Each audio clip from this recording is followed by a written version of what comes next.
Now let's talk about T-Mac. Let's talk about him, talking about Jaycee Horn, a cornerback again, man. Let's get into it. Working on out there to get better at the next level? Really just playing more physical, playing with my hands a little bit more. Obviously, we got a physical DB in JC and Mike Jack. So that's something I want to pause right there on, right? And I've said this before. I've gone over this, like T-Mac, was I high on him? Was I not high on him?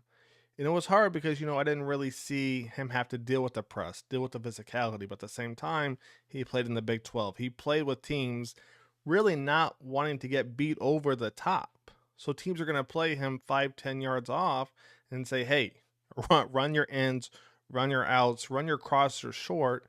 We're not letting you get behind us. But the difference is in the NFL, for one, the pass rush is twice as quick, right? So in college, one play could be 3 seconds. The next one, it could be 7 seconds, right? QBs can scramble a lot more. They're a lot faster than the edge guys in college for the most part, right?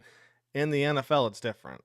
The edge guys are faster than quarterback majority of the time, right? Especially nowadays. So that's one thing to think about too. If the edge guys are faster, the pocket time isn't as long, so DBs will press, knowing it's going to throw receiver really off his time. If he can't get off the press, he's not going to be able to get the ball. So that's really going to be T-Mac's next kind of journey to learn from, like he just said right there. So I like that answer. Being able to play with my hands, either at the top of the route or to be at my releases, are pretty much the things I'm working on right now for sure. Speaking of JC, the two of y'all were chirping before you even got on the field together. So what has it been like now lining up against each other? Man, it's a blessing. I know he's gonna do everything in his power to make sure that I'm ready for anything that gets thrown at me this year. So. I'm gonna try my best to make sure that I can make him a better player. But like I said before, man, I think Jaycee Horn can help T-Mac out a lot because Jaycee Horn, man, he's gonna jump routes, right? He does a great job reading the quarterback. He does a great job reading the receivers' routes for them. He watches film. He knows what's coming. He's gonna play off knowing he can make up for it with his timing and his speed. So him and T-Mac together, I think it's gonna improve T-Mac's short routes a lot. That's my thoughts. I know for a fact that he's going to do that for me. So, every day, we chasing greatness and we trying to make each other better. Any one-on-one between each other? I just playing. What's it like working with an Adam Thielen, a Hunter Renfrow on a day-to-day basis? Because you talk about that diversity. I mean, there's a couple guys who played a lot of years in the league. What's it like, and what do you get from working with the two of them? I mean, it's a blessing. I'm the new guy around town. I've never played in this league, and Hunter's going on, I think, year 8. I think Adam's going on year 13. For them just to have that knowledge, that wisdom, I'm all ears when they speak. Just being able to find out whatever makes them great, find out whatever can make me better, make me succeed at this level. So let's pause it right there real quick. Hunter Renfrow, he took, a year or two off?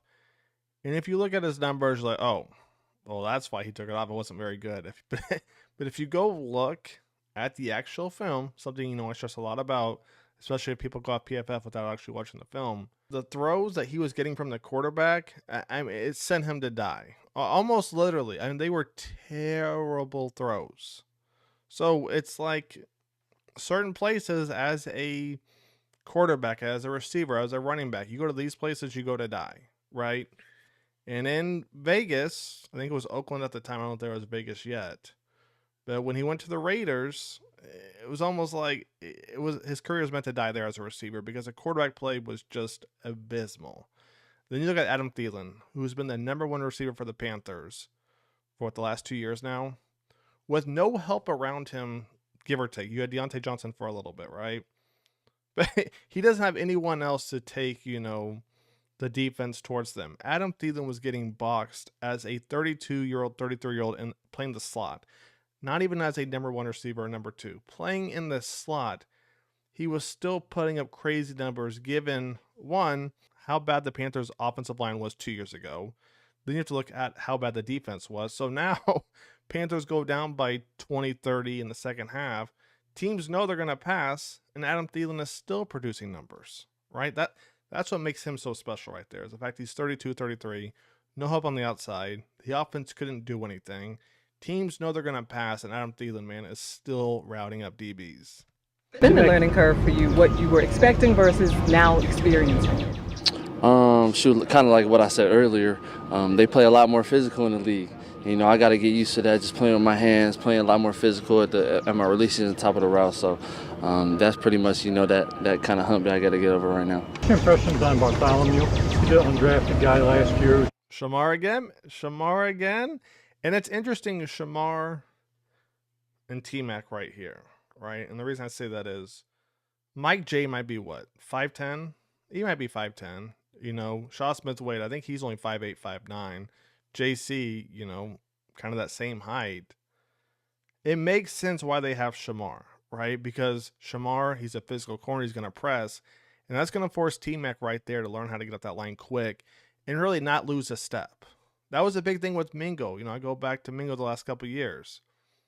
Mingo has all the talent in the world. He could not put the pen to the paper, right? And Mingo sometimes at the line, he would take 2 or 3 seconds to get off the line, even if he wasn't being pressed, right? A lot of false steps, 1-2 back. Yeah, that's the thing with T-Mac that he's gonna have to work on, right? You know, you can do those little false steps, get the DB to bite, but then bang, you know, take that thing off, man. Second level.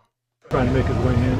What's your first impression of him? Shoot, I think he's good. You know, everybody, you know, everybody's here for a reason. So I think if you trust in the coaching, you know, iron sharpens iron at the end of the day. So whoever he lines up against, make sure, you know, he wins every rep. And, you know, sky's the limit for him. That right there is going to wrap it up. I hope you guys have enjoyed the video. Panthers Vice is out. Let me know your thoughts. All right. As of right now, you have Tommy Tremble. We don't know about him. Jaycee Horn, hamstring injury. Other than that, the Panthers look to be in pretty good position right now as far as injury-wise. Knock on wood. But I'll catch you guys in the next one. Take it easy. Panthers Vice is out. Peace.